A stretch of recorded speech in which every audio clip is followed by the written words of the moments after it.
عالم الغیب ہونا جو ہے صرف میرے اللہ کی شان ہے، کیوں قرآن نے خود کہہ دیا هو اللہ الذی لا الہ الا هو عالم الغیب والشہادہ۔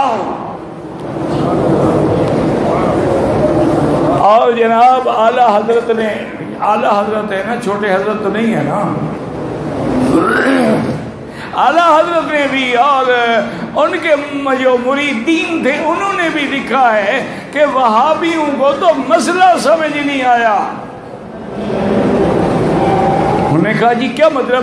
انہوں نے کہا علم غیب تو ہوتا ہی نبی اور ولی کو ہے، اللہ کو تو علم غیب ہوتا ہی نہیں، اللہ کے آگے کوئی چیز چھپی ہوئی نہیں، تو عالم الغیب کیسے ہوئے؟ سمجھ آئی بات کہ نہیں؟ کیسے گمراہ کیا حضور کی امت کو کہ بھئی اللہ تو عالم الغیب ہو نہیں سکتا، اللہ کے آگے کچھ چھپا ہوا نہیں ہے، ہر چیز ظاہر باہر ہے، اور قیامت تک کا ذرہ ذرہ اللہ کے سامنے ہے۔ عالم الغیب تو نبی ہوتے ہیں جن کو پہلے پتہ نہیں ہوتا، بعد میں پتہ لگتا ہے۔ عالم الغیب تو ولی ہوتے ہیں جن کو پہلے پتہ نہیں ہوتا، پھر اللہ علم دیتے ہیں۔ خدا تو عالم الغیب نہیں ہوتا۔ اب ایمان سے کہیں، قرآن میں خدا کہتے ہیں عالم الغیب والشہادہ۔ عالم الغیب کس کی صفت ہے؟ اللہ کہتے ہیں میں عالم الغیب ہوں، اور مولوی کہتے ہیں عالم الغیب نہیں ہے۔ اللہ کی مانے، قرآن کی مانے، نبی کی مانے، ایسے مولوی کی مانے۔ باقی مسئلہ سمجھو کہ اللہ عالم الغیب کا کیا معنی؟ ما غاب عن العباد۔ حضور نے فرما دیا کہ میری امت اللہ کا عالم الغیب کا معنی یہ ہے کہ جو چیزیں مخلوق سے غائب ہیں ان کو بھی جاننے والا ہے۔ مسئلہ سمجھ آئے کہ نہیں؟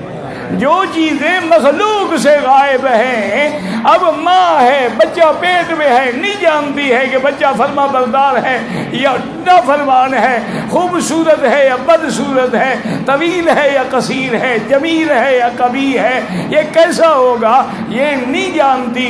ماں سے غائب ہے لیکن اللہ سے غائب، یہ معنی ہے عالم الغیب۔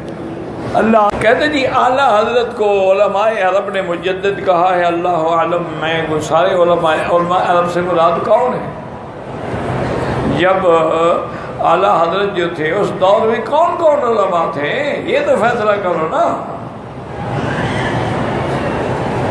یہ علماء موحدین تو نہیں تھے، تو اس کی برادری کے کوئی علماء انہوں نے کہہ دیا ہوگا، اس کو تو کیا ہو گیا، کسی کے کہنے سے کیا ہو جاتا ہے، وہ مجدد بن جاتا ہے۔ جس بندے کا داڑھی نہ ہو وہ نہ تکبیر کہے، نہ اذان کہے، نہ امام بنے، ہو جائے گی نماز بھی ہو جائے گی، صلو خلف کل بر و فاجر، لیکن حکم یہی ہے کہ چونکہ اس نے گناہ کبیرہ کا ارتکاب کیا ہے، وہ فاسق و فاجر ہے، تو فاسق فاجر کو امام نہیں بنانا چاہیے۔ زمزم کا پانی پیتے ہیں جو باقی بچ جاتا ہے، کہاں جاتا ہے؟ آپ کے سامنے نیچے نہیں جا رہا نالیوں میں۔ کعبے کا اگر صرف طواف کریں بغیر استلام کے طواف ہوتا ہی نہیں، حجر اسود سے شروع کرو گے، حجر اسود پہ ختم کرو گے۔ میں اپنی بیٹی کے رشتے کے لیے فکر مند ہوں، آپ سورۃ الرحمن پڑھیں، وہ بیٹی بھی پڑھے، ماں بھی پڑھے، باپ بھی پڑھے، 3 دفعہ روز، انشاءاللہ رشتہ ہو جائے گا۔ امام احمد رضا کا نکاح کسی دیوبندی عالم نے پڑھایا تھا، اللہ عالم میں تو نہیں تھا نا، مجھے انہوں نے بلایا تھا۔ نہیں اب تمہیں کیا فکر ہے، کسی نے بھی پڑھایا ہو۔ ایسی باتیں پوچھتے ہیں نا، پھر کہتے ہیں وکیل صاحب ناراض ہوتے ہیں۔ بھئی آپ کی کسی لڑکی سے تو ان کا نکاح نہیں ہوا تھا، پھر ایسے کو جواب ایسا ہی دینا چاہیے۔ اللہ عالم کس نے پڑھایا کس نے نہیں پڑھایا۔ میں آپ سے بڑی محبت کرتا ہوں، اللہ آپ کی جزائے خیر دے۔ اسی لیے اس کے جواب میں حدیث میں ہے کہ کہو احبک اللہ کما احببتنا، اللہ تم سے محبت رکھیں جیسے تم ہمیں اللہ کے لیے چاہتے ہو۔ باقی میں دعوت دوں گا، آپ آئیں گے، دعوت کی کیا محبت میں دعوت کی ضرورت تو نہیں ہوتی، اور دعوت کھلا کے مجھے پیر نہ بناؤ، میں بھی پھر کھانے والا بن جاؤں گا۔ بغیر کھائے پیے محبت ہو نا وہ ٹھیک ہے. کبھی بہت بڑا شوق ہو مجھے زمزم پلا دینا، بس دعوت ہو گئی.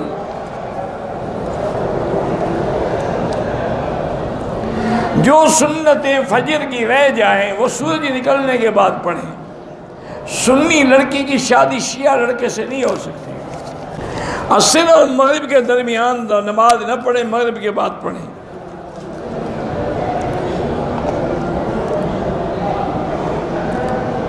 بہرحال سید الشہداء پہ جا کے فاتحہ پڑھنے کی کوئی ضرورت نہیں، دعا کریں ان کے لیے جیسے حضور دعا فرماتے تھے، فاتحہ نہیں پڑھتے تھے. بعض علماء کہتے ہیں کہ فاتحہ کو دعا سمجھ کے پڑھے تو پھر جائز ہے. میرے شوہر جو ہے عورتوں کی طرف زیادہ مائل ہوتے ہیں، تو آپ ان کو مطمئن نہیں کرتی ہوں گی نا. آپ میک اپ شیک اپ کر کے ذرا سلم رہیں، ٹھیک رہیں گے. وہ تم کھا کھا کے بھینس بن جاؤ تو خاوند نے تو پھر جانا ہے کہیں. اگر کسی کپڑے کو پیشاب یا حیض کی ناپاکی 3 دفعہ دھوئیں، دعائیں قنوت کے علاوہ اور دعائیں بھی وتر کی اس میں کر سکتے ہیں. میرے والد کینسر کے بیمار ہیں، اللہ شفا عطا فرمائے. اور میں نے وہ آیت کئی دفعہ بتائی ہے، لیس لہا من دون اللہ کاشفہ. تو آپ فیس بک پہ نکال کے وہ دیکھ لیں، ڈھونڈ لیں. رات کے وقت چارپائی کے اوپر سورۃ الف لام میم سجدہ پڑھتے ہیں، سجدہ صبح کو کریں گے، کوئی حرج نہیں. میں تبلیغ والوں کے ساتھ بھی رہتا ہوں. بہرحال اگر کرکٹ میں لباس پورا پہنا ہوا ہو تو کھیلنا جائز ہے. اگر آدمی نے نکر پہنی ہوئی ہے اور اریاں ہے تو پھر ناجائز ہے. اگر بیوی بغیر کسی عذر کے خاوند کا حق ادا نہ کرے تو اس پہ اللہ کے فرشتے لعنت کرتے ہیں. ہمارے ملک میں کسی کو چھینک آتی تو الحمدللہ نہیں کہتے تو وہ خلاف سنت کرتے ہیں. سنت یہی ہے کہ آدمی کہے الحمدللہ، سننے والا کہے یرحمک اللہ، وہ پھر جواب دے کہ یہدیکم اللہ. یہ اللہ کی بہت بڑی نعمت ہے چھینک. میں ایک دفعہ پڑھ رہا تھا ایک بہت بڑے ڈاکٹر کی جرنل میں، اور لکھا کہ چھینک آنے سے اللہ تعالیٰ اس کو دماغ کے فالج سے بچا دیتے. گاڑی کے ذریعے طائف گئے، گاڑی والے نے نہیں بتایا، گاڑی والا کو ٹھیکیدار ہے کہ تمہیں بتائے. دوبارہ طائف جا کے عمرہ کرو ورنہ دم دینی پڑے گی. مصنوعی دانت لگائے ہوئے ہیں، غسل ہو جاتا ہے بالکل. شبان ختم نبوت اور تحفظ ختم نبوت رد قادیانیت کے حوالے سے محنت کریں. اللہ تمہاری محنتوں کو قبول فرمائے اور اللہ مرزائیت اور قادیانیت کے فتنے سے امت مسلمہ کو محفوظ فرمائے.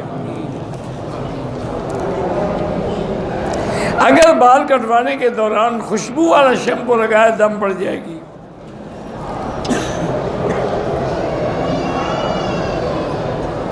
کہتے کہ عورتیں زیادہ ہیں اس لیے طواف میں بھی زیادہ نظر آتی، اسی لیے تو حکم ہے کہ 4 شادیاں کرو.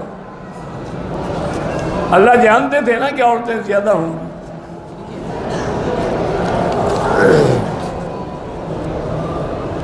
احرام کی حالت میں خانہ کعبہ کو بوسہ دینا ناجائز ہے. کیا تو اللہ معاف کرے.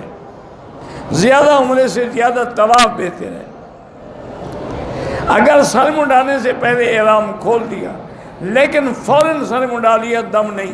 اگر 5-6 گھنٹے گزر گئے پھر دم ہے. احرام کی حالت میں سر کو نہ چھپائیں، نماز میں بھی نہ چھپائیں. میری بیوی کو احرام کی حالت میں حیض آ گیا تو بیٹھی رہے گھر میں، جب پاک ہو جائے سادہ پانی سے غسل کر کے عمرہ کرے. حج کا طواف کیا تو صفا مروہ نہیں کی تھی تو دم ادا کریں.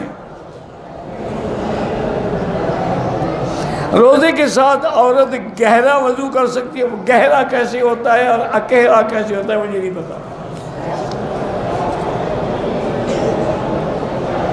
سفر میں برقعے کے ساتھ نماز، کیا برقعہ چہرہ کھلا ہوگا؟ برقعہ کیا کہتے ہیں؟ نماز نہ پڑھو.